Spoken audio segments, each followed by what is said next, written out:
The sight of my husband, Marcus, screaming at my trembling mother in our freezing kitchen, ripping a plate from her hands, shattered me. But that raw betrayal ignited a cold fury inside. 5 minutes after I made one phone call, everything changed, and Marcus was begging for a quiet, peaceful divorce. To understand how that nightmare unraveled into their final judgment, we have to rewind just 30 minutes. I was Simone, or Sim, gripping the steering wheel of my SUV, my knuckles white, pushing through a heavy snowstorm.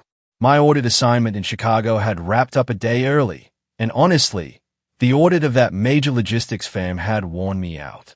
All I dreamed of was walking into my warm, bright home, hugging my mom and husband, and finally getting some decent sleep. This custom house, nestled in an upscale subdivision, wasn't just a building. It was a monument to sacrifice. My mother, Vivian Jones, had sold everything she owned in South Carolina, her solid rural home, the land, the livestock, decades of her life's work. Also, Marcus and I could have a respectable place to live. I still remembered the day, tears in her eyes. She'd handed stacks of cash over to Marcus, her only wish to live out her golden years peacefully, close to her daughter. Marcus, my charming husband, had sworn he'd treat her like a queen. My SUV gently braked by the tall, wrought iron gates. I decided against using the intercom, not wanting to disturb anyone. I quietly opened the pedestrian gate with my key. The first-floor windows glowed warmly, and through the frosty air, I caught the scent of roasting meat and booming laughter. It was Denise Peterson, my mother-in-law, her distinctive cackle.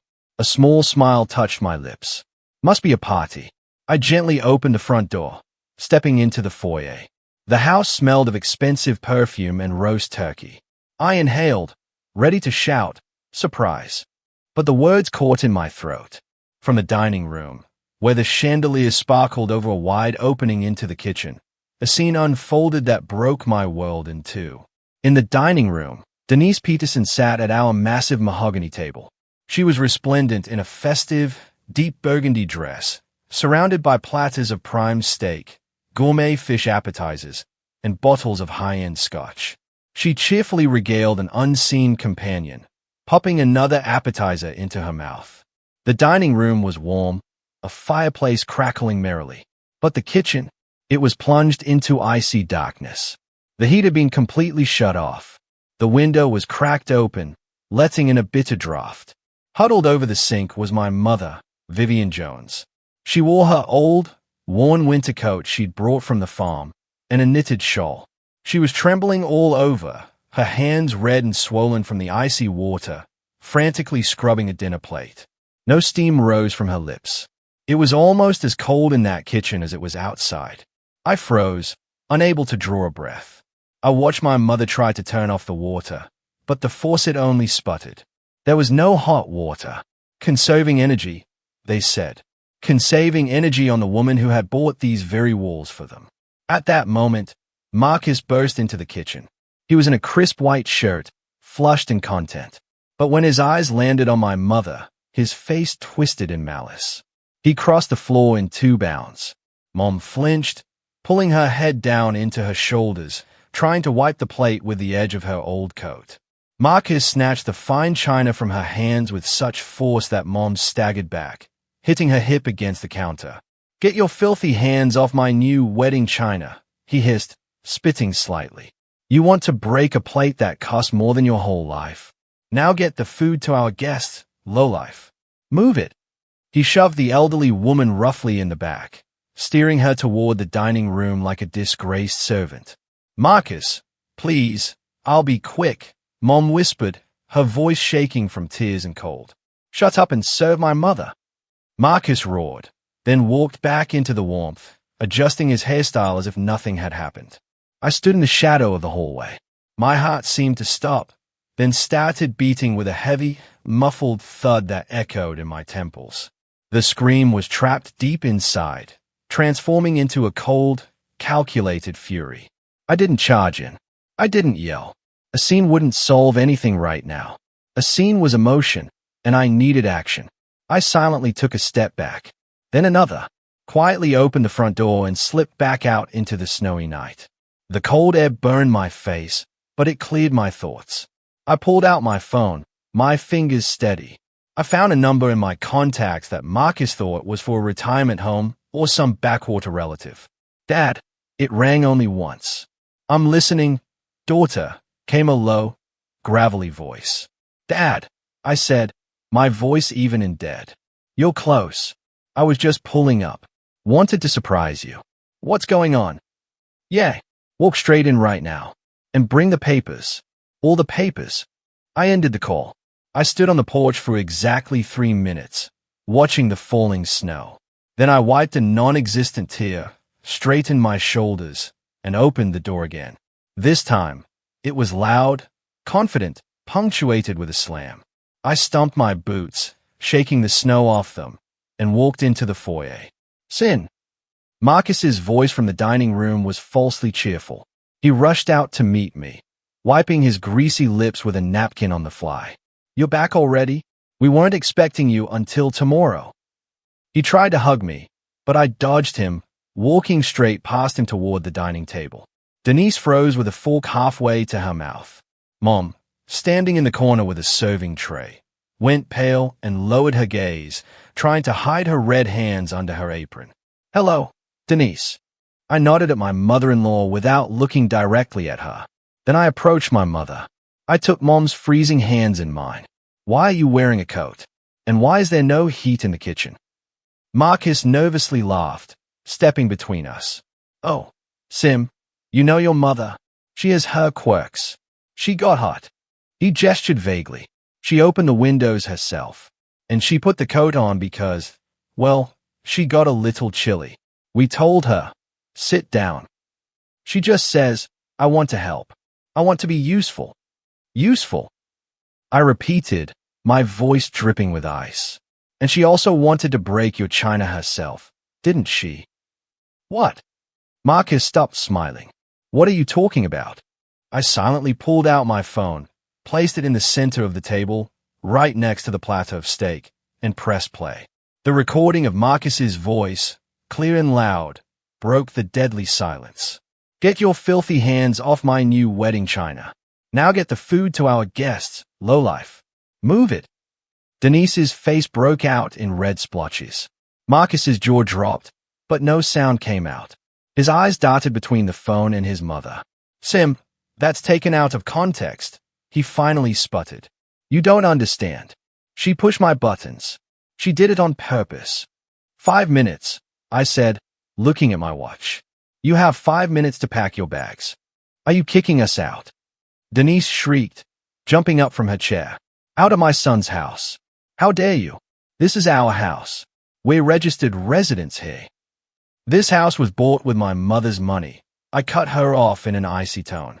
And you turned her into a slave, legally speaking. Marcus suddenly straightened up, a cocky note entering his voice.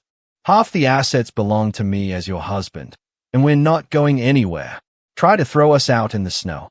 I'll call the police. You have no right. At that moment, the heavy front door, which Marcus had locked with 3 deadbolts, swung open with a drawn-out, dreadful screech. A plume of frosty air surged into the house. Marcus and Denise flinched and spun around. Standing in the doorway was a tall, imposing man. He was 6'5", but he looked like a brick wall. He wore an expensive, perfectly fitted black cashmere coat.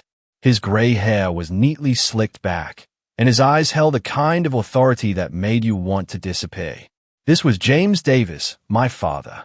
Not the frail old man with a fishing rod Marcus thought he was, but a man whose glare had once made suspects tremble in the district attorney's office. Behind him, 2 sturdy men in dark suits stepped out, silent as shadows, carrying leather briefcases. Good evening, James Davis said. His voice filled the entire space, drowning out the crackle of the fireplace. He wasn't yelling, but the baritone made the dishes rattle in the cabinet. Who are you? Marcus stammered, backing away. How did you get in? This is private property. James slowly pulled off his leather gloves, his heavy gaze fixed on his son-in-law. You're mistaken, young man. Private property is something that belongs to you, And this house, as of this minute, does not. My father walked into the room without taking off his boots. The two men followed. One of them placed a document with a notarized seal on the table in front of Marcus. Remember that private investor you borrowed $300,000 from last month to finish the roofing? James asked, walking up to the table and picking up a steak appetizer. He sniffed it with distaste and dropped it back on the plate. The one who agreed to give you the money against the collateral of all movable and immovable property. No questions asked. Marcus turned white. How do you know that? That was confidential. That was my guy. James smiled, but the smile was more terrifying than a snarl. I loaned you the money through an intermediary. And in the contract, which you idiot signed without looking, there was one little clause, Clause 4.2. It stated the immediate confiscation of the collateral if payment was late by even 1 day. Marcus gulped hard. But the payment was yesterday. I forgot. I thought 1 day wouldn't matter. It matters, James Davis said, nodding to his man. The deadline passed at midnight last night. This house, the furniture, that china, and even your socks are now my property. You have 0 minutes to pack. Get out of here. One of the security men silently took a roll of bright orange stickers from his briefcase and, ignoring Marcus's protests, slapped the first tag right onto the soup tureen from the new china set. The sticky label lay squarely across the gold-plated pattern. What are you doing? Marcus shrieked, lunging for the table. That's collectible porcelain. The adhesive will ruin the enamel. The second guard gently but firmly pushed him away with his hand, like swatting an annoying fly, and stuck the next sticker onto the back of the antique chair Denise had just been sitting in. Inventory, James said, walking toward the fireplace and warming his hands. All of this is collateral for the debt now. Any attempt to remove, sell, or damage an item will be treated as felony theft. He motioned to his man. Keep going, guys. The TV, the coats in the closet, the appliances, everything goes on the list. Denise, who had been playing the lady of the house moments before, slid down the wall. Her face was gray. Jim, Yui Fedorovich, darling, she wailed, clasping her hands in prayer. We're family. How can you do this? The boy made a mistake. It happens. We'll pay everything back. Why be so cruel right away? We're family. Family. James repeated without turning his head. Family is that woman you forced to wash dishes in freezing water. You two are parasites. I walked to the table, swept up the remains of the feast, the steak, the fish, the appetizers, and dumped it all into the trash can with a clang. Get out, I said quietly. Right now. I don't want to see either of you in this house for another second. Marcus, realizing that pleading was useless, suddenly changed his expression. The fear in his eyes was replaced by a nasty, rat-like glint. He exchanged a look with his mother. Denise, catching his eye, suddenly stopped crying. She straightened up, adjusted her hair, and reached into her purse. We're not going anywhere, she announced, pulling out a sheet of paper, folded into quarters. And you, Sim, and your ex-deed, she triumphantly slapped the paper onto the table in front of James. What is this? He asked, touching the sheet distastefully. A certificate of residency. Denise smiled maliciously. Marcus registered me here a week ago, and has registered himself. This is our only residence. And according to the law, she raised a finger. It's forbidden to evict people from their only home into the cold during winter, even for debt. So, all you want. The courts will take years, and until then, we'll live here. Marcus beamed, seeing my father-in-law frown. They had prepared. They knew I might rebel sooner or later, and they had set their trap in advance. Dad! I looked at my father questioningly. James skimmed the document, clenching his jaw. They are formally correct, he conceded. Without a court order, the police won't remove them right now. It's winter. Exactly. Marcus flopped down onto the sofa, right on top of an orange sticker. So call off your goons, old man. We're staying, and we'll live just as we were. I looked at my husband's smug face. Everything inside me had burned out, leaving only cold ash. Fine, I said. You're staying, but you won't live as you were. I turned and went upstairs. Marcus tried to shout something after me, but the guard stepped toward him, and he bit his tongue. I walked into the master suite, spacious with a huge bed and a separate bathroom that Marcus had immediately claimed after moving in, banishing my mother to the tiny guest room on the first floor. I opened the closet and methodically began throwing Marcus's belongings out into the corridor. Expensive suits, shirts, and ties flew over the banister and landed on the floor below, right at Denise's feet. "What are you doing?" Marcus bellowed from downstairs, clearing the room for the lady of the house. I shouted back, "Mom, come upstairs. You live here now."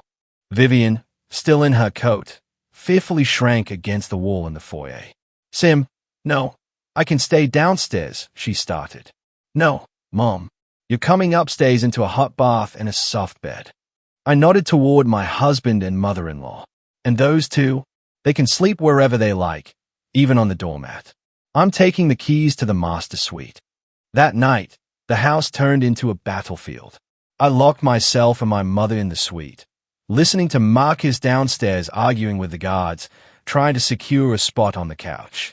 James Davis had left, leaving two of his men to stand watch in the living room. In the morning, the war moved into a guerrilla phase. I woke up freezing. The radiators were icy. I went down to the utility room and found the window flung wide open and the boiler shut off. An error code was blinking on the control panel. Denise was sitting in the kitchen, wrapped in a blanket, sipping tea from her own mug, the only one the guards had allowed her to keep off the inventory list. "Oh, something broke," she trilled, noticing me. "Sim, your mother probably pressed the wrong button with her clumsy hands yesterday. Technology is complicated. It's not for farm folk. Now we'll freeze until you can call a technician. And technicians are expensive these days." She was openly gloating. She knew I wouldn't let my mother freeze and would fix everything at my own expense. It was a war of attrition. I silently walked past her to the refrigerator. It was empty. The groceries I'd brought yesterday were gone. We ate. My mother-in-law smiled. Stress gave us an appetite. I didn't yell. I pulled out my phone and called the security agency my fame used. An hour later, a broad-shouldered security guard in uniform stood right by the kitchen entrance. "This man will monitor the integrity of the life support systems and the food supply," I announced, looking my mother-in-law straight in the eye. "Any attempt to approach the boiler or the refrigerator without my permission will be physically prevented. No one will give you any more food. If you want to eat, go to the store with your own money." Denise choked on her tea. I returned to the master suite where I had set up a makeshift office. I was an auditor. My job was to find what people were trying to hide. And now I was about to conduct the most thorough audit of my life. Marcus's laptop lay on the desk. He had panicked and forgotten it in the living room when James started the inventory, and the guards had simply brought the computer to me as property. I knew the password. Marcus was too lazy to change 123456. I opened the banking app. Marcus's accounts were almost empty, but I was interested in the transaction history. I exported a statement for the past 3 years and began compiling a spreadsheet. My eyes scanned the rows. Restaurants, designer clothes, cash withdrawals. The amounts were huge. Where had the money that Mom and I had given for construction gone? But one regular transaction caught my attention. Every first of the month, $5,000. Payment description, residential lease payment. I frowned. What lease? They had lived in Denise's condo until moving here. And then they were here. Why was Marcus renting an apartment? I clicked on the payment details. The recipient was masked, but the address was listed. Peachtree Street 100, Unit 4B, downtown Atlanta. A luxury high-rise. I opened the documents folder on the desktop. Deep inside the system folders was a file, agreement. Peachtree. I opened it. It was a 3-year lease for a 2-bedroom apartment. Marcus. And in the residence section was a name that made my vision swim, Tiffany Wells. I remembered the previous week. Denise had brought over a modest young woman with a round belly. "This is my goddaughter, Tiffany." "Darling," the mother-in-law had chirped. "Poor thing, her husband left her. She needs support so badly." I had felt sorry for her then, giving her a bag of maternity clothes and even offering help with doctors. Tiffany Wells had been living in an apartment paid for by Marcus for 3 years. For 3 years, my husband had been supporting another woman with the money he stole from his own family. And judging by the timing of the goddaughter's pregnancy, the child was not from the runaway husband at all. I slammed the laptop lid shut with a sound like a gunshot. By the way, if you're still with me, make sure to hit subscribe. More unbelievable stories are coming. An hour later, I was standing at the door of Unit 4B on Peachtree Street. I wore a uniform jacket borrowed from one of my firm's drivers and a baseball cap pulled low. In my hands was a box with the logo of an expensive children's boutique. I rang the bell. The door didn't open immediately. Tiffany appeared in the doorway. She wore a silk robe unbuttoned at the chest. Her belly was quite noticeable. Delivery from Marcus Peterson. I mumbled, trying not to look up. Paid for. Oh, finally. Tiffany beamed, grabbing the box. Marcus promised they would deliver it today. It's the outfit for the baby to wear home. She stepped inside the hallway without closing the door and eagerly began tearing open the packaging. I stepped in after her, taking off my cap. I hope the size is right, I said in my normal voice. Tiffany froze. She slowly turned around, and the box slipped from her hands. You? She whispered. What are you doing here? I was looking not at the mistress's face, but at her neck. There, a thin gold chain with a vintage ruby pendant, framed in small diamonds, sparkled in the opening of the robe. It was my grandmother's family necklace, the one that had disappeared from my jewelry box 6 months ago. Marcus had claimed then that the cleaning lady must have stolen it, or that I myself had lost it. That's a beautiful necklace, I said softly, stepping closer. Grandma used to say it only brings luck to honest women. Tiffany instinctively covered the jewelry with her hand. Get out. I'm calling the police right now. Marcus will be here soon. Marcus isn't coming, I chuckled. Marcus has a few little problems with residency and his conscience right now, and I wouldn't call the police. The report for the theft of this necklace has been at the precinct for 6 months. All I have to do is make one phone call and you'll be giving birth in a jail infirmary. Tiffany paled. Her bravado began to crumble. I didn't steal it, she shrieked. It was a gift. Denise gave it to me. She said it was her family heirloom. Take it off, I commanded, holding out my hand. Right now. Tiffany, sobbing, unclasped the fastener and threw the necklace into my palm. Choke on it, she spat venomously. It will all be mine soon anyway. The house and Marcus. The house, I repeated, pocketing the necklace. Yes, the house. Tiffany suddenly smiled maliciously, stroking her belly. Denise promised that as soon as that old hag, your mother, is put into a nursing home, Marcus and I will move in. That's where she belongs. She doesn't know what she's doing anymore anyway. And the baby needs fresh air, not this dusty apartment. My vision narrowed. So, it wasn't just about the money. They weren't just planning to fleece Vivian Jones. They planned to destroy her, declare her incompetent, and lock her away in a state facility to make room for their new family. Thank you for the information, I said in an icy tone. Now I know everything I need to know. I turned and left, leaving Tiffany bewildered in the middle of the hallway. That evening, a suffocating silence reigned in the house, but I decided to break it. I set the table in the dining room, not for guests, but for family. I set the plates, lit the candles, and invited everyone to dinner. Marcus and Denise came down cautiously. They were starving.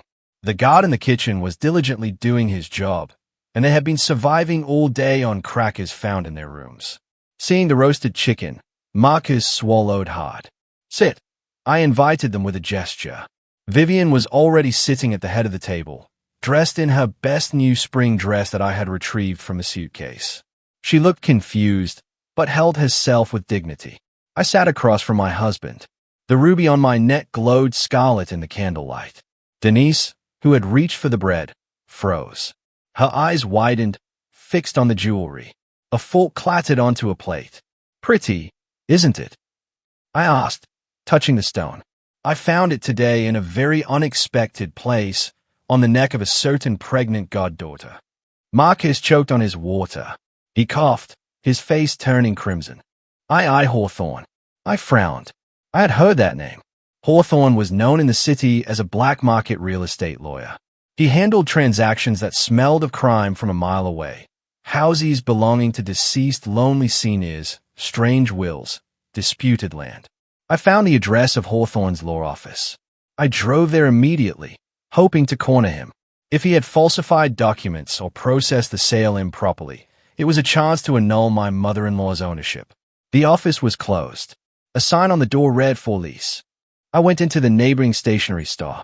"Excuse me, did the lawyer Hawthorne move?" I asked the saleswoman. "Moved? All right," the woman snorted. "To the grave. Died 6 months ago. Heart attack, or maybe he was helped along. Who knows?" With his line of work, I felt the ground dropping out from under my feet. The key witness was dead. Loose ends tied up.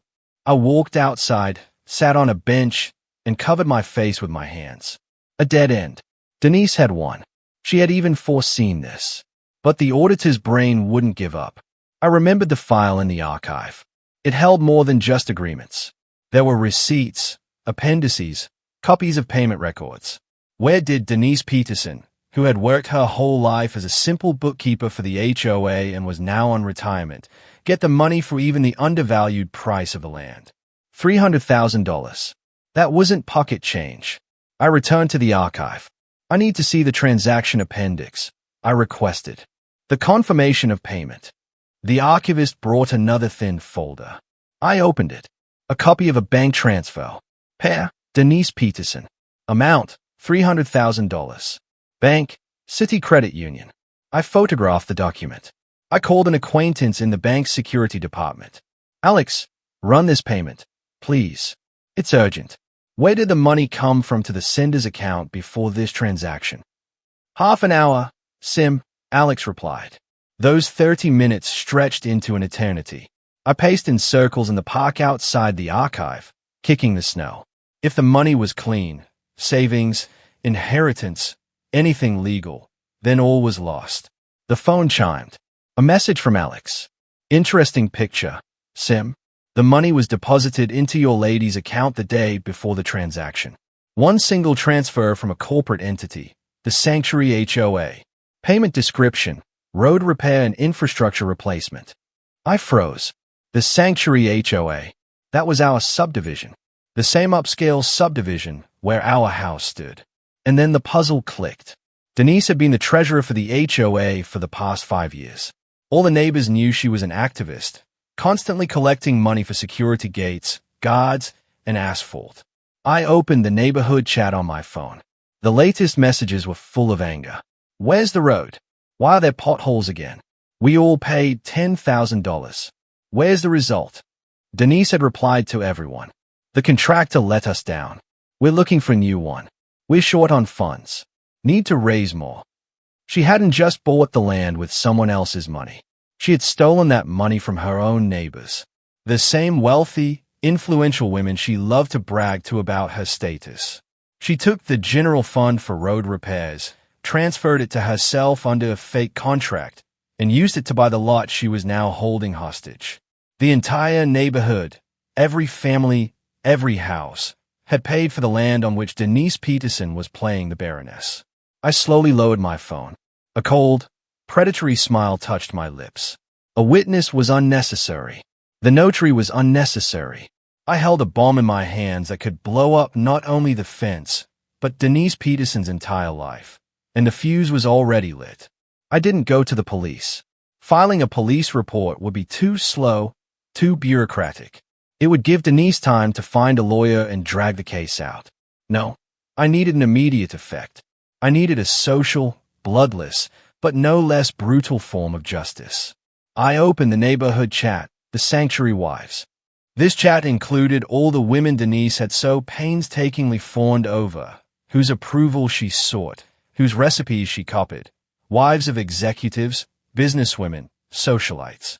I typed a short message. Urgent meeting at the clubhouse in 1 hour. Topic: where did our road funds disappear? Come if you don't want to keep paying scammers. Documents will be provided. Send.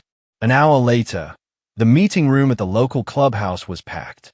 All the women, dressed in expensive coats and carrying designer bags, were there, annoyed that they had been pulled away from their errands, but intrigued by the scent of scandal. I stepped onto the stage. I didn't waste time on pleasantries. I connected my laptop to the projector. "Good afternoon," I said into the microphone. My voice was firm. "Many of you know my mother-in-law, Denise Peterson. She's our treasurer. She constantly tells us that the till is empty, that we need to chip in more, that contractors are letting us down. She's been saying we're short on funds for 3 years." A murmur of agreement ran through the hall. "Now, look at the screen." I brought up the first spreadsheet. "This is a statement from our HOA account. Here are the deposits from you all. Millions of dollars. And here's an expenditure. $300,000 went to a shell corporation called Construction Services, supposedly for road repairs on Forest Lane. But there are still potholes there," shouted a woman in the front row, the wife of a local congressman. "I ruined my suspension there yesterday."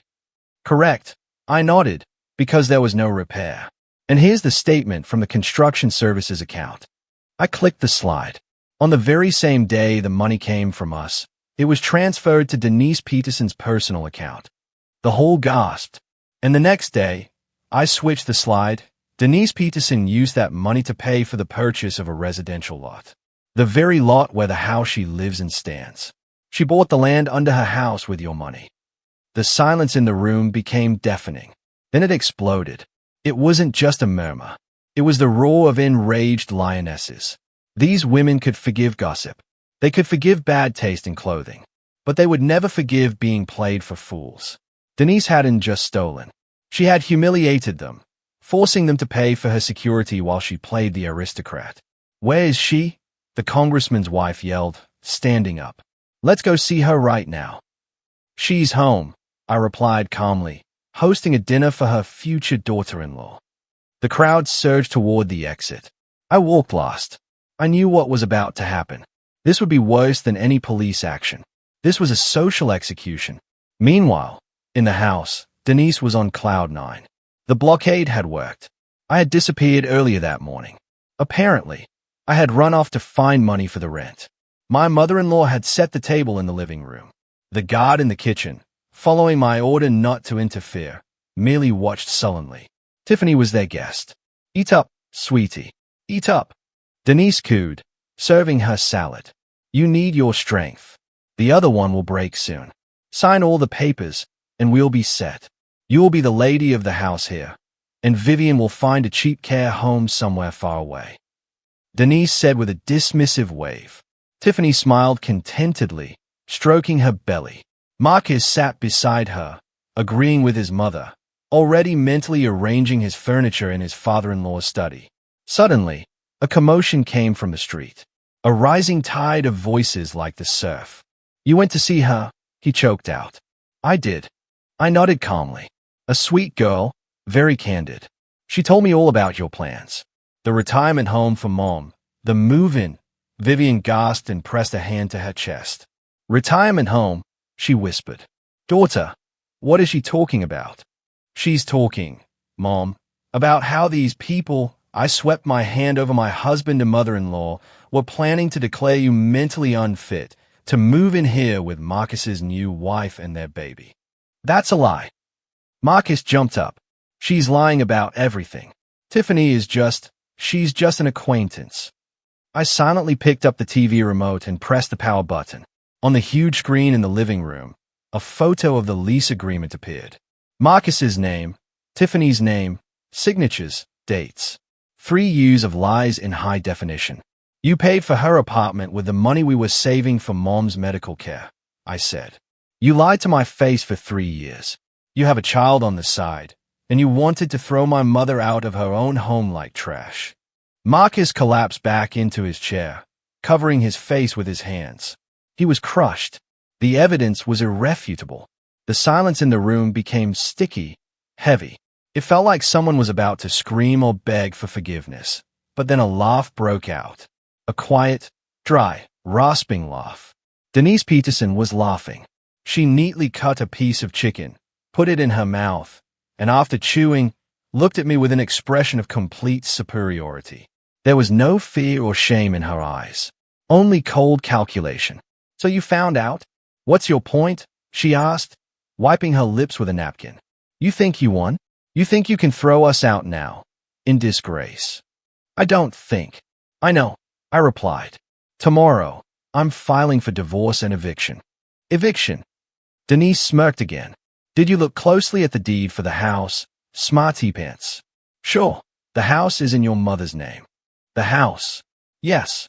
My mother-in-law corrected me. The walls, the roof, the foundation. But the land it sits on, she paused dramatically, savoring the moment. The land, darling, belongs to me. I frowned. What nonsense. My mother bought the lot. Your mother provided the money, Denise corrected, and I handled the paperwork. Remember that power of attorney Vivian signed 3 years ago to handle all the construction affairs? There was one small line in there, right to purchase real estate in my name. My mother-in-law leaned back in her chair, crossing her arms over her chest.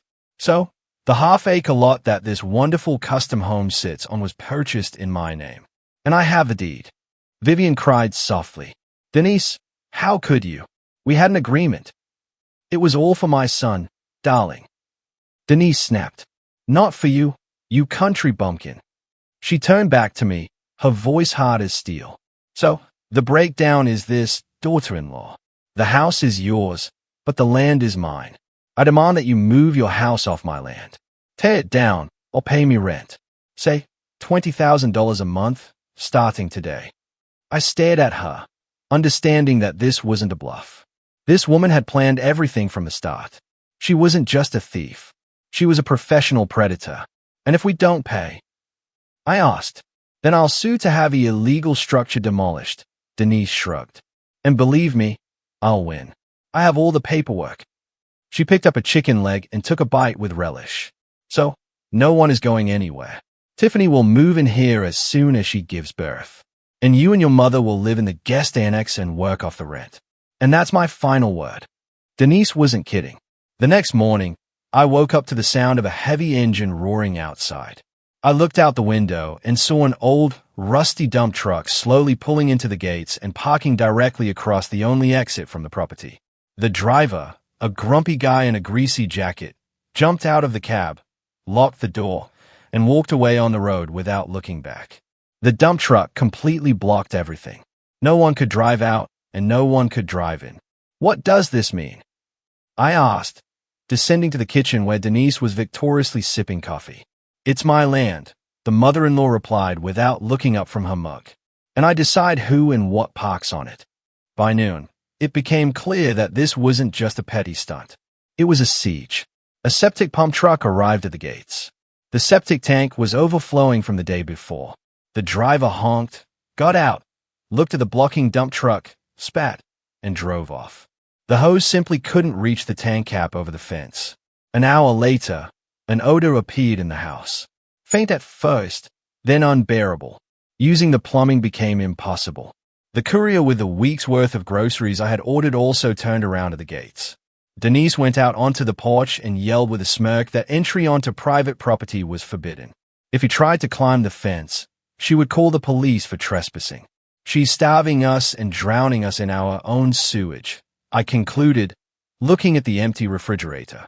By evening, the house had turned into an icy, foul-smelling tomb.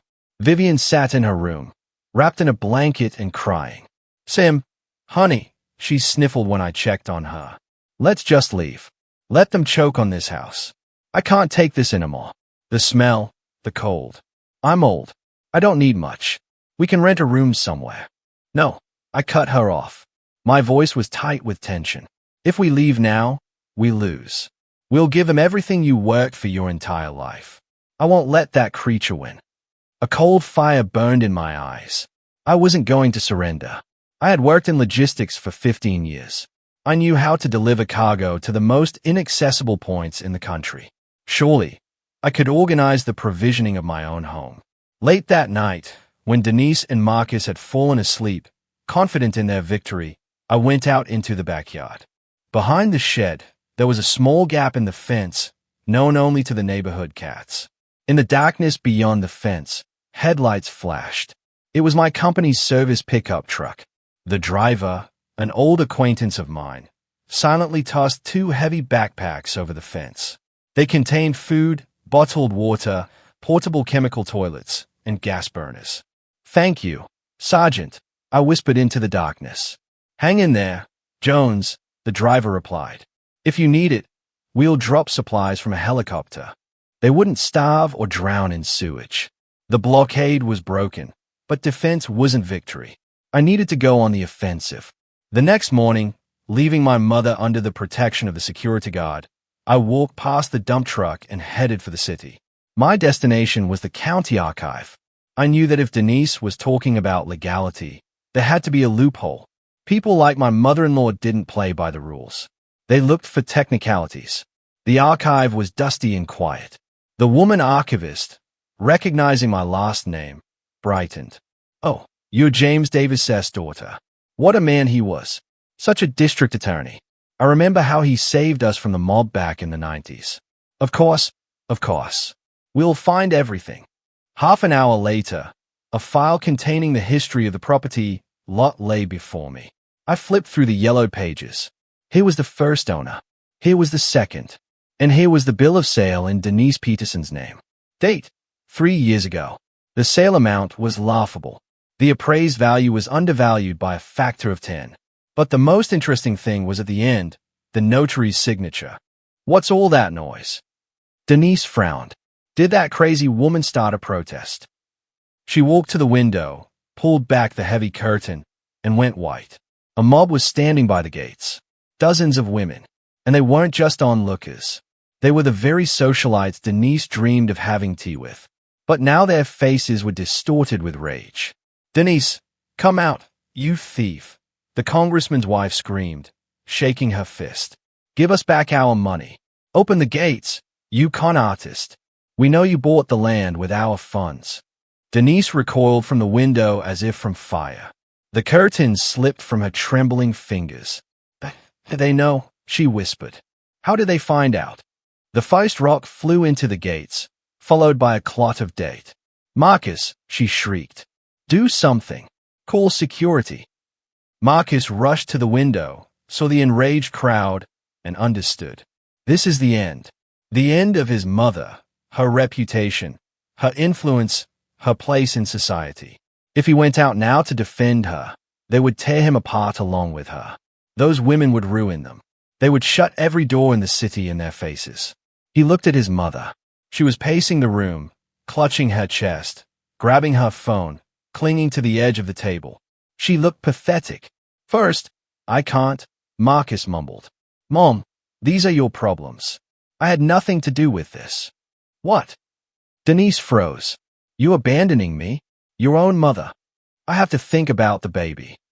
Marcus nodded at the frightened Tiffany. "We can't handle this stress. We're leaving." He grabbed Tiffany's arm and dragged her toward the back door. "Marcus, wait." His mother cried after him, but he wasn't listening.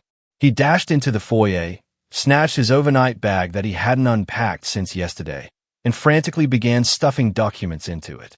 Passport, driver's license, wallet. "Faster, Tiffany, faster," he urged. "We'll go to your apartment in the city. Lie low until this blows over." "But Marcus," Tiffany whined, "what about the house? You promised." "To hell with the house. Can't you see what's happening? They're going to lynch us." He pulled out his phone to call an Uber. The app returned a payment error. What the heck? Marcus frowned. Tried another card. Transaction declined. A third card, blocked. He logged into his mobile bank. A red message flashed on the screen. Accounts frozen. Suspicious activity. No, he whispered, stabbing the screen with his finger. This is a mistake. This can't be happening. I appeared in the foyer doorway.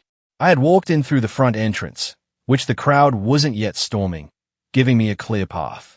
I stood with my arms crossed, watching my husband with icy calm. "Where are you going in such a rush, darling?" I asked. "Sim." Marcus scrambled toward me. "Sim, what's wrong with the cards? Why aren't they working? Unblock them. You're an auditor. You messed something up." "I didn't mess anything up," I replied. "I filed for divorce this morning, and as part of the asset division procedure, I filed a request for an asset freeze. And also," I paused, savoring the moment, As a certified auditor, I am obligated to report suspicious financial schemes. Your transfers to Tiffany's apartment came from the same accounts your mother used to launder the stolen HOA money. You're both accomplices in a money laundering case. Marcus dropped his phone. You blocked everything. Absolutely everything.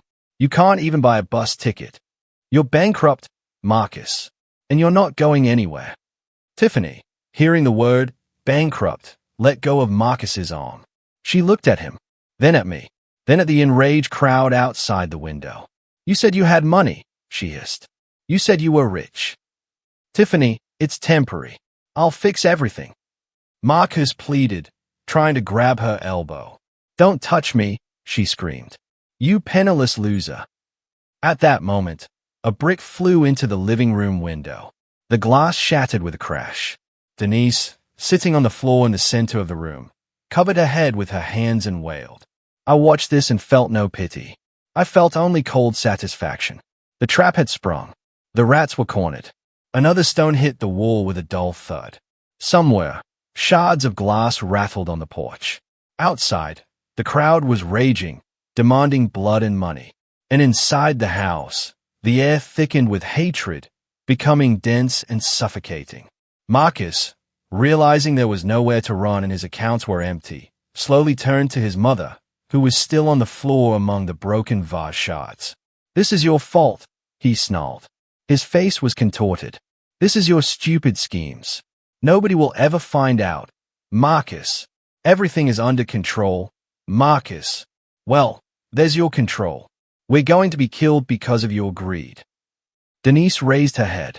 In her eyes, usually full of arrogance, there was now a look of animal fear, which quickly changed to the rage of a cornered rat. My fault, she screeched, scrambling to her feet.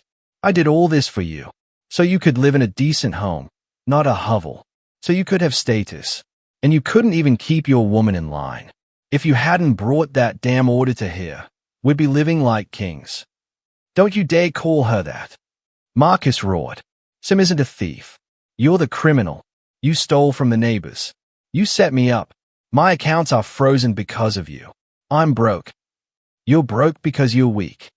His mother spat in his face. You've always been a mama's boy who couldn't take a single step without me telling you to. I found you a wife. I found you a mistress. I built you a house. And all you can do is whine. Marcus reared back, but didn't dare strike. His hand trembled and dropped weakly. He paced the room like a caged animal.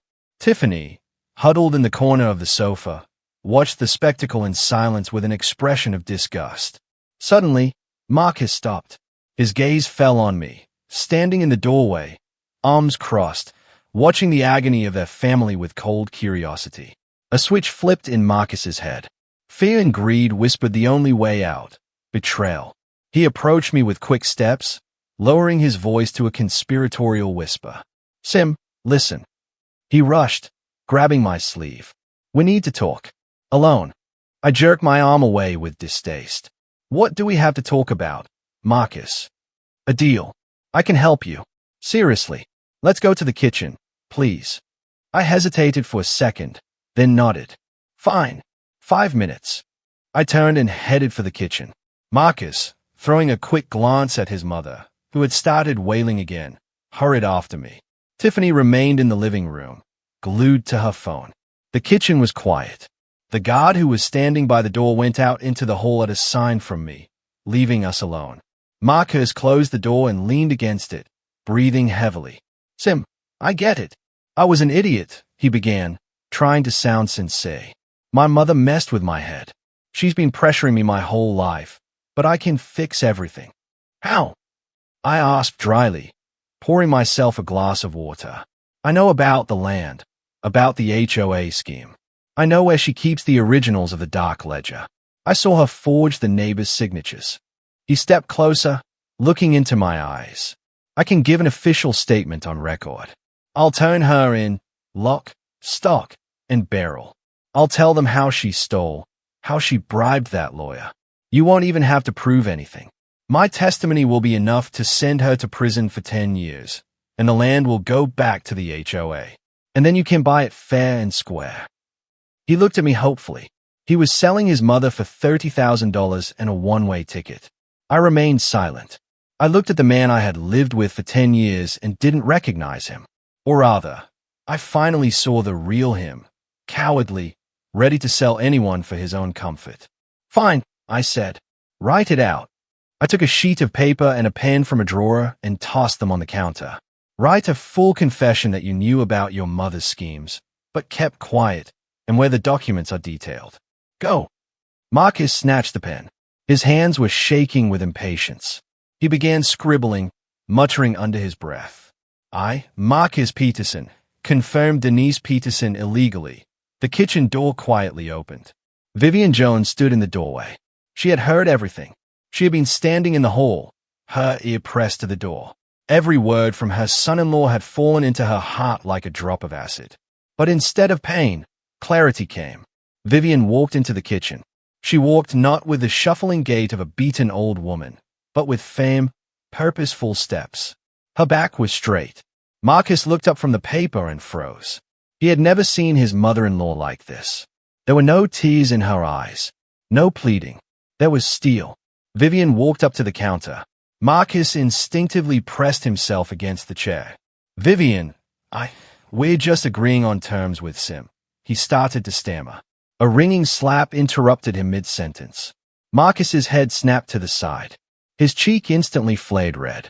It was not the blow of a weak woman, but the blow of a person who had endured too much for too long. Mom! I gasped. Vivian looked down at her son-in-law. Don't you dare, she said quietly, but distinctly. Don't you dare bargain. You sold your conscience a long time ago, but selling your mother? That's the lowest thing, even for trash like you. But I'm doing this for you. Marcus shrieked, clutching his cheek. To get the land back. I don't need your handouts, Vivian cut him off. And I don't need your testimony.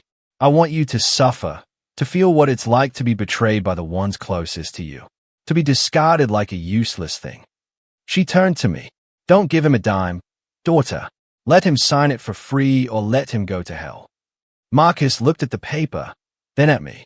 He knew the money was gone, but the fear of prison was stronger. If he didn't sign, I would turn him in as an accomplice. If he did, maybe they would lighten his sentence. Fine, he yelled. Fine, I'll sign it. But you let me go. He furiously scrawled his signature under the confession. There, happy? I turned her in. I wrote everything down. Now, let me leave. I took the sheet, checked the signature, carefully folded the paper, and put it in my pocket. Thank you, Marcus, I said. Very thorough. Then I reached for the counter, picked up a cloth napkin that had been lying next to a fruit bowl, and pulled out my phone. The screen was lit. A call was in progress. Speakerphone was on. Marcus went cold. Who is that? He whispered. Tiffany, did you hear all of that? I asked loudly into the phone. A hysterical, shrieking voice came from the speaker. It was so loud that Marcus staggered back. I heard everything. You. It was Tiffany. She was sitting in the living room, literally just on the other side of the wall. But I had called her mobile phone 5 minutes ago before going into the kitchen and asked her to listen to something interesting. Tiffany, baby, I can explain everything. Marcus stammered, trying to grab the phone. Don't you dare call me baby. Tiffany was screaming into the receiver. You sold your own mother for $30,000. You miserable failure. You're broke. You're a traitor. I thought you were a man, but you're a worm. Tiffany, we have a baby. Marcus pleaded. A baby. Tiffany burst out laughing, and the sound was worse than the slap. I don't care about your baby. I'm calling Wade, my ex, right now. He's an idiot, but at least he has a truck and he doesn't sell his memoir. You can rot in prison. I'm leaving right now. The call ended with a short series of beeps. Silence hung in the kitchen. Marcus stood staring at the phone in my hand, as if it were a pistol that had just been fired into his face. In that minute, he lost everything. The wife who despised him, the mother he had betrayed who would now curse him, the mistress who turned out to be just as predatory as he was and abandoned him at the first sign of trouble, and the money in the house. He was utterly alone. Vivian looked at him with disgusted pity, wiped the hand that had struck him on her apron as if shaking off dirt, and walked out of the kitchen. I silently pointed to the back door. Go, Marcus, before the neighbors break through the front entrance. Go, walk, go to no way. Marcus, swaying like a drunk, stumbled toward the exit. He opened the door to the cold, dark night.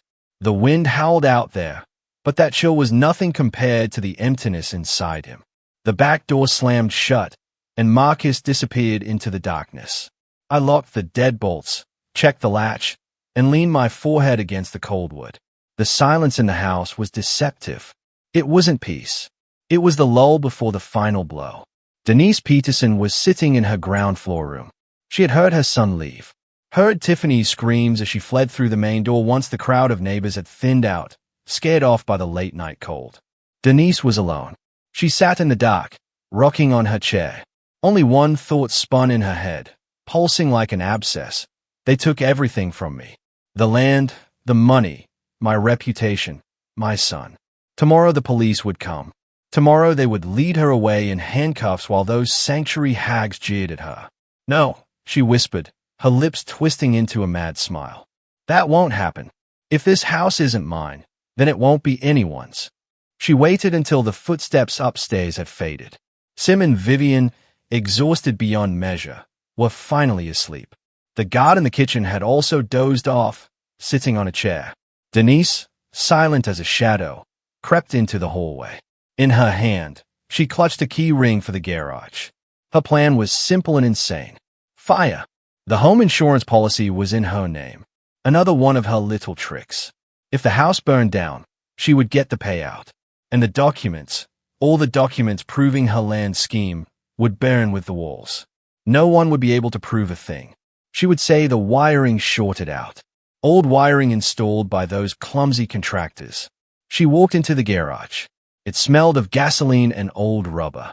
In the corner stood jerry cans, old metal, heavy. She had stored them there for years, just in case. Now the time had come. Denise struggled to twist the cap off the first can. The sharp chemical smell hit her nose. She began pouring the contents onto the floor. The gasoline spread in a dark puddle over the concrete, creeping toward the shelving unit filled with paint cans, toward the wooden frame leading into the main house. Burn, all of you.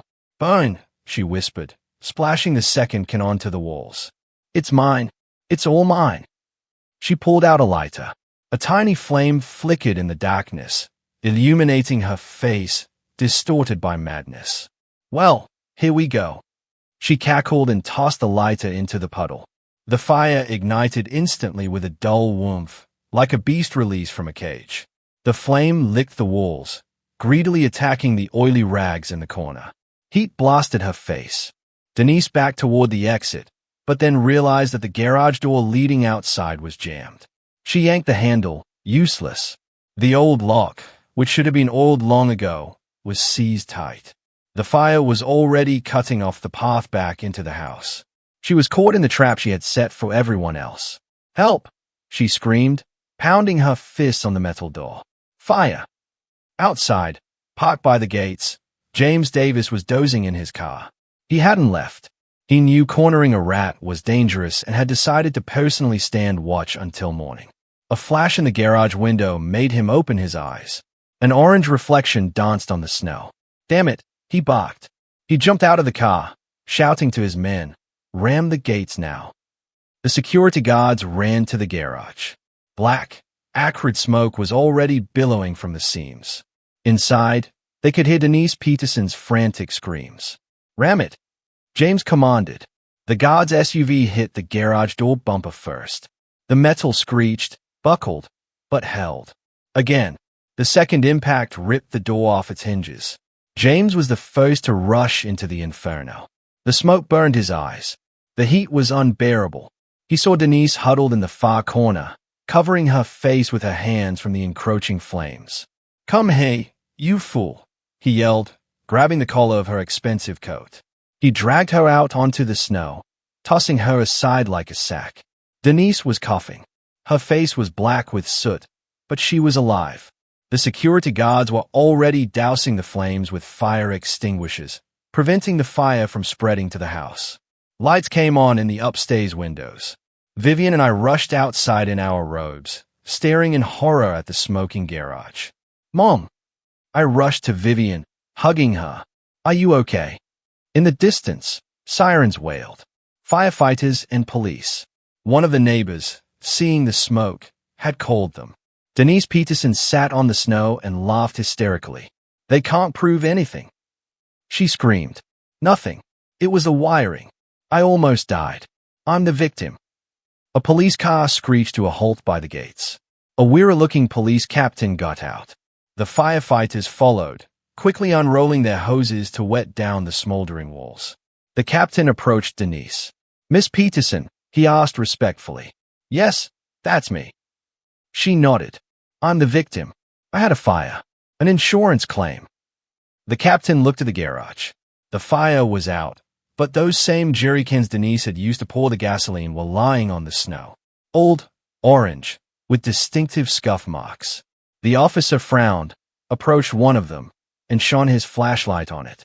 Through the soot, a faded logo appeared on the side of the can, a blue triangle with the letter C, and an inventory number stamped in paint. The captain slowly turned to James Davis. "Mr. Davis," he said with respect, but surprise. "Isn't that the logo of your old construction trust? The one that went bankrupt 15 years ago?" James walked closer, squinting. "Yes," he said slowly. "Central Construction. My firm. We had a huge amount of fuel and materials stolen from the warehouses back then. We thought the site manager did it." He shifted his gaze to Denise. "And the site manager back then was your late husband, Denise." "Peter." Denise stopped laughing. Her eyes widened with terror. "They're just old cans," she whispered. "We found them at the cabin. Not just old cans." The captain shook his head. "See the marking? That's a specialized batch. High-octane fuel for heavy equipment. It wasn't sold retail. It was stolen and apparently stored all these years." The captain pulled out his handcuffs. "Miss Peterson, you are under arrest, not for arson, but for newly discovered evidence in the case of felony theft from the warehouses of the State Enterprise Central Construction. That case had been dormant for 15 years. And now we have the evidence right here, with your fingerprints on it." The handcuffs clicked. Denise wailed, not from fear of the fire, but from the realization of the monstrous irony of fate. She had spent her entire life playing the rich woman, stealing petty cash from the HOA, her daughter-in-law, and her neighbors. But it was an old, forgotten theft committed by her husband decades ago that ruined her. She had stored that gasoline to save a few bucks, and it became the fuel for her prison sentence. "Take her away," the captain waved. Denise was dragged to the car. She fought, screamed curses, and spat, but no one was listening. James Davis walked up to Sim and Vivian. "It's over," he said, hugging them both. "It's really over. The house is safe, and the rat is gone." The police cruiser with its flashing lights disappeared into the darkness, taking Denise Peterson toward her criminal past. The silence that fell over the subdivision was deafening, smelling of smoke and wet ash. I stood on the porch, wrapped in a down jacket, and looked at the gates. There, parked by the curb, was Marcus's SUV. The engine was running, thick white smoke pouring from the tailpipe. He was running out of gas, but he couldn't turn off the engine, or he would freeze to death. The windows of the SUV were fogged up from the inside. Marcus was there, alone, with no money, no home, no family. In the morning, he tried to approach the pedestrian gate. He looked terrible, unshaven in wrinkled clothes, with red, sleepless eyes. Seeing Vivian, who had come out to shovel the snow on the path, he pressed his face against the iron bars of the fence. "Vivian," he croaked. "Please, just a piece of bread. I haven't eaten in a day. I don't even have money for instant soup." It was a mirror image of the nightmare scene where everything had begun. Only now he was the beggar. Now he stood in the cold and pleaded, while Vivian was the lady of the house in the warmth. Vivian froze with the shovel in her hands. I saw her heart flinch. "Pity is the curse of good people," Vivian said softly, not looking at him. "Go, Marcus. God will provide." She turned and went inside, but I noticed her shoulders shaking. I felt no pity. I had a job to do. There was still the last bit of legal mess to clean up: the divorce, the return of the land, and that cursed debt for construction materials. I sat in the living room, surrounded by folders of documents. James Davis sat opposite me in an armchair. My father looked older. All this, the siege, the fire, the arrest, had drained his strength. He was turning a cup of cold coffee in his hands and staring at the fire in the hearth. "Dad," I called. I put down my pen. "I need to know." James lifted his heavy gaze to me. "Know what, daughter? Why now?" I asked directly. "Why did you only show up now? We were living in this hell for months. Mom sold her house in the country, gave them all her money. They humiliated her.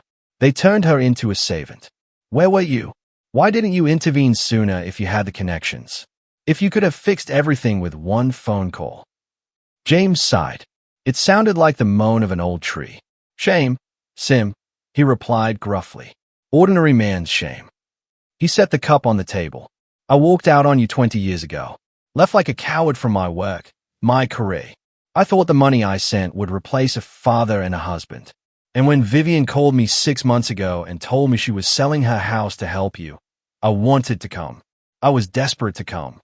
But I thought, who am I? I don't have the right to interfere. You're grown. Vivian is proud. She wouldn't accept help from the ex who traded his family for a badge." I listened, a lump rising in my throat. "I was watching you," my father confessed from a distance. "I knew Marcus was a lowlife, but I didn't know the scale of it. I thought it was just family squabbles. But when you called that night, when I heard your voice, I knew if I didn't come now, I had no reason to live." He paused. "There's one more thing, Sim. That debt. The debt for the brick and cement that Denise used to blackmail you. The $300,000 Mom supposedly borrowed from her to finish the house." I nodded, opening the folder with the promissory note. "Mom signed it 2 years ago. Denise said the money from the sale of the country house wasn't enough. Prices went up, and she kindly loaned her savings. We still owe her that amount, even if she's in prison. However, Marcus, they can still claim it." "That's a lie," James said softly. "There was no debt. Prices didn't go up. There was more than enough money from the sale of your mother's house. But Denise, she's a sly fox. She knew Vivian didn't understand construction estimates. She simply stole some of the money, hid it, and then said there wasn't enough. But where did the materials come from?" I didn't understand. "The house was finished. I paid for them," my father said secretly. 2 years ago, when the construction stalled, the foreman, an old friend, called me, said, 'Jim, there's a problem. Materials ran out, and your women are crying. No money.' I wired him the money directly. $300,000. I told him to keep quiet so Vivian wouldn't know it was from me. I didn't want to humiliate her. I thought she would just finish the house and live peacefully. And Denise intercepted the documents." My father smiled bitterly.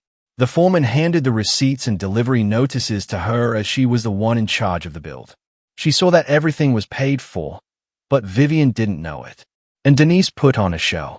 She came to Vivian and said, 'I found the money. I paid for the materials, but now you owe me.' And she got her to sign that promissory note. She sold you something I had already given." I closed my eyes. The sheer cynicism of this woman was unbelievable. She had taken my father's money, hidden the evidence, and then forced my mother to sign a debt bond for an already paid-for commodity. "Where's the proof, Dad?" I asked, opening my eyes. "Words aren't evidence. The foreman might confirm it, but we need documents, receipts, payment records." "I kept the bank statements," James said. "But that's not enough. We need the original bill of lading, the one with the recipient's signature. Denise must have hidden it. She never threw anything away." I remembered my mother-in-law's room. After the police searched, it was chaos, but many things remained. The police had only taken what concerned the gasoline and HOA case. They weren't interested in personal papers. "I'm going to look," I said, standing up. I walked into the room that had been Denise Peterson's fortress just yesterday. Now it was just a room with scattered laundry and the smell of old perfume. I methodically searched the place. Closets, drawers, shelves, Empty. Only old magazines, utility receipts, some postcards. I opened the bottom drawer of a dresser. Under a stack of towels lay an old, worn Bible. I was surprised. Denise had never been religious. She only went to church on Easter to show off her new coat. I picked up the heavy book. I opened it at random. Tucked between the pages in the chapter about Judas lay a sheet of paper folded into quarters. I unfolded it. The paper was yellowed, but the text was clear. Bill of lading number 458. Fascia brick cement rebuy amount $310,000 stamp paid. And at the bottom, in the pair column, it wasn't Denise's name. It was printed J.F. Davis, P.C., my father's name. And in the receive column was Denise Peterson's sprawling signature and the date. There it was. Denise had received the materials paid for by my father. She had signed for the receipt. She knew it was a gift, but she had hidden this document in the Bible, a book she figured no one in this house would ever open, and forced Vivian Jones to sign the debt. I gripped the paper in my hand until my knuckles went white. This wasn't just a document. It was a key to freedom. Complete, final freedom. No debt existed. This entire loan that Denise and Marcus had held over them for 2 years, the one that made Vivian scrub floors and endure humiliation, was a fiction. A lie. I returned to the living room. I silently placed the bill of lading in front of my father. James put on his glasses, looked at the paper, and his shoulders began to shake. He wasn't crying. He was laughing. A bitter, angry laugh. In the Bible, he croaked. She hid it in the Bible. Lord, what a woman. It's over. Dad, I said. They have nothing left. No Denise, no Marcus, no debt. We're clean. At that moment, there was a knock at the door. It wasn't loud or demanding. It was timid, barely audible. I walked to the window. Marcus was standing at the door. He wasn't asking for food anymore. He just stood there, head down, holding a crumpled piece of paper. I opened the door but didn't let him in. I stood on the threshold, blocking the way. The warmth of the house escaped, enveloping Marcus in steam. But he didn't even try to warm himself. What do you want? I asked. Sim. Marcus's voice sounded like rustling dry leaves. I found a job as a loader at the produce warehouse. They have a workers' dormitory. Glad for you, I replied coldly. I need a form. He held out a crumpled sheet, a family composition form for the manager, so they'll give me a room. I took the sheet. It was an application. In the marital status box, Marcus had written with a trembling hand, divorced. I'll sign the divorce papers, he said, looking at my feet. I won't claim any assets. I know about the debt. My mother, she yelled at me when they took her away, that the debt isn't real, that she made it all up. He looked up at me. His eyes were empty. I'm sorry, Sim. I'm not asking you to take me back. I didn't know you could be such a monster. I thought it was normal. I thought everyone lived like that. Hustling, scheming. Not everyone, Marcus, I said. People live, and parasites exist. I took a pen from my pocket, rested the form against the door frame, and quickly signed where the confirmation from the ex-spouse was required. Hey. Marcus took the paper. His fingers brushed my hand, and he drew them back as if from fire. Can I come in for a minute? He asked, hopefully, just to use the bathroom and get a drink of water. I looked at him, at his blue lips, at his shaking hands. No, Sim, please. No, Marcus. You will never set foot in this house again. There's a water fountain down the street. The restroom is at the bus station, and this house is a clean zone. People you betrayed live here. I started to close the door. Sim, he shouted in despair, trying to wedge his foot into the opening. But I'm your husband. Ex-husband. We were family. We were, she answered, until you decided that a china set was worth more than your mother-in-law. I slammed the door shut, and the lock clicked. I leaned my back against the door and closed my eyes. Outside, I heard footsteps, walking away. The crunch of snow under the feet of a man who had lost everything. I returned to the living room. Vivian was standing by the fireplace, watching the fire. She had heard the conversation. You are cruel, daughter, she said softly. I'm just, Mom, I replied, hugging her. Kindness must have fists. or it will be devoured. James stood up, walked over to them, and wrapped his big arms around both of us. Everything will be different now, he said. I promise. I looked at the bill of lading I had found, lying on the table. That scrap of paper was worth more than all the money in the world. It was proof that her father's love, however clumsy and late, was real, and her mother-in-law's love was nothing but a business plan that had failed spectacularly. The winter continued outside the window, but inside the house, for the first time in long months, it finally felt truly warm. 3 months passed. The snow, which had seemed eternal, began to melt, revealing the black earth, and with it, the last traces of the nightmare also melted away. The house, which had recently been a prison, filled with the scent of spring and fresh baking.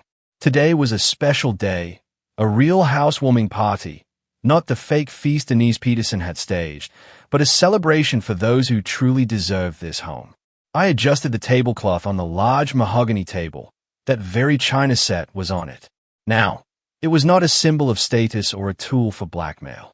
It was simply beautiful dinnerware from which good people would eat.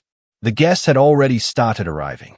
They were the neighbors, the very sanctuary wives who had recently looked down on Vivian Jones, seeing her as a servant. Today they walked into the house with apologetic smiles, carrying pies, flowers, and expensive gifts. Vivian, please forgive us, the congressman's wife chirped, handing over a massive bouquet of roses. We were blind, we thought. But you understand. Denise presented everything so perfectly. Vivian sat at the head of the table. She wore a new dress, the color of spring foliage, which suited her well. Her hair was neatly styled, and a faint blush touched her cheeks. She didn't look like a victim.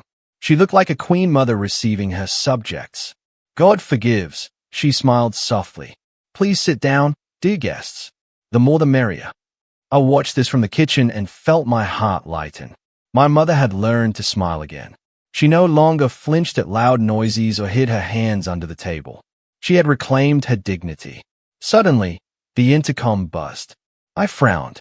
All the guests were already here. I walked to the monitor by the door. On the black and white screen, a figure stood at the gate. The man was dressed in a dirty jacket. On his head was a moth-eaten knit cap. He shifted from foot to foot, breathing on his frozen hands. Marcus. I pressed the talk button. What do you want? Marcus lifted his head. His face was drawn, covered with a patchy beard. Dark circles lay under his eyes. Sim. His voice trembled. I see you're having a party. Cars are parked. I just thought maybe there's a little stew or bread left. I haven't eaten all day. The warehouse commissary is closed today. He looked pathetic, but I knew that behind that mask of misery still hid the same man who had snatched a plate from my mother's hands. Wait, I said. I went into the kitchen. I took a plastic container, filled it with hot chili, added a large piece of cornbread, and a few small pies. Then I took an envelope from my purse. I went outside, pulling on my coat. The spring wind was fresh, but still cold. Marcus, seeing me, brightened. He took a step toward the gate, reaching out his hands as if hoping he would be invited inside now, into the warmth, to the table. Thank you, Sim. Thank you, he mumbled. I knew you weren't like them. Can I come in? Just in the foyer so the wind doesn't blow while I eat. I walked up to the fence, but didn't open the lock. I pushed the container and the envelope through the bars. Hey. Marcus grabbed the food, clutching it to his chest like a treasure. Then he looked at the envelope. Is this money? It's a ticket, I said, for the bus to rural Nebraska. It leaves tonight. Nebraska? Marcus's eyes widened. Why Nebraska? I'm a manager. I have a college degree. You have nothing. I cut him off. Hey, you an outcast. No one will hire you. No one will rent to you. You'll burn out here. Drink yourself to death under a bridge. But there, you have a chance to become a human being or to die alone. The choice is yours. I turned to leave. Sim, he cried after her. But why didn't you love me at all? I stopped, turned back. I love the man I invented, and he never existed. I walked into the house and firmly closed the door behind me.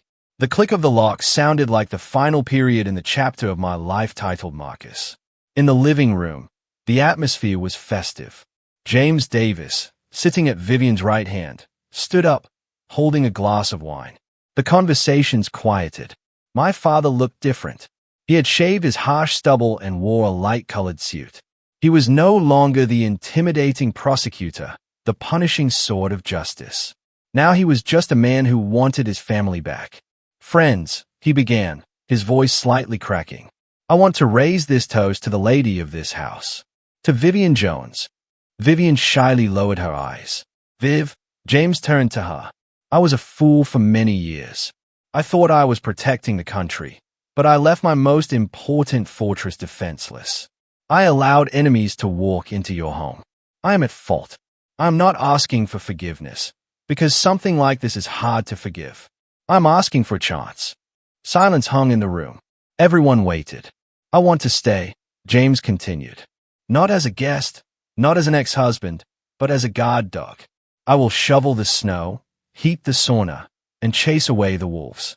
I want you to know that as long as I live, no one ever again will dare to hurt you. Can I stay?" Vivian Jones looked up at him. Tears stood in her eyes, but her lips were smiling. She looked at me. Her daughter nodded. "You can stay, Jim," Vivian said quietly but firmly. "But I have a condition." "Anything," he answered quickly. "Whatever you say." "The house." Vivian put her hand on the table. "This house and the land. We will deed them to Sim completely tomorrow." A whisper of surprise went through the room. "Why?" James asked, though understanding had already flashed in his eyes. "So that no man," Vivian looked him straight in the eye, "no husband, no father, no in-law, no brother, can ever tell us again, 'Get out. This is mine.' So that my daughter can be the mistress of her own destiny.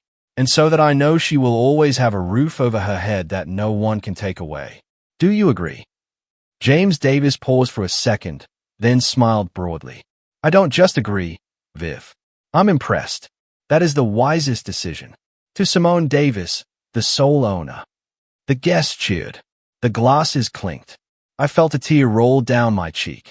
I looked at my mother, my father, and my home. This was now a true fortress. Not because the walls were thick, but because the foundation was poured with truth and justice. In the corner of the living room, the television was on, showing the local news. The anchor read the crime blotter in a detached voice. Today, the county court delivered a verdict in the high-profile case of theft from the Sanctuary HOA and the Central Construction warehouses. Citizen Denise Peterson has been found guilty of 7 counts, including felony fraud and forgery. The court sentenced her to 10 years in prison with full confiscation of assets. Footage from the courtroom flashed on the screen.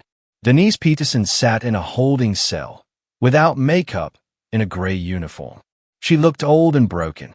She was screaming something at the camera, but there was no sound. Her son, who testified as a witness, also lost all assets in civil lawsuits from the affected residents. His current whereabouts are unknown. The image changed. It showed a tow truck hauling away Marcus's SUV from the impound lot, the same one he had been living in for his last few days. Vivian Jones looked at the screen, then turned her gaze to her daughter. "Turn it off, Sim," she requested. "We don't need that negativity. We're celebrating." I pressed the remote button. The screen went dark. I walked to the window. The spring sun was shining outside the glass.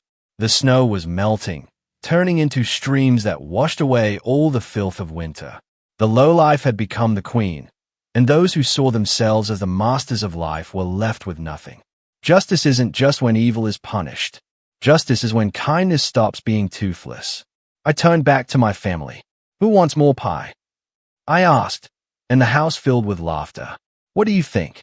Did justice truly prevail, or was it a harsh lesson? I really want to know your thoughts.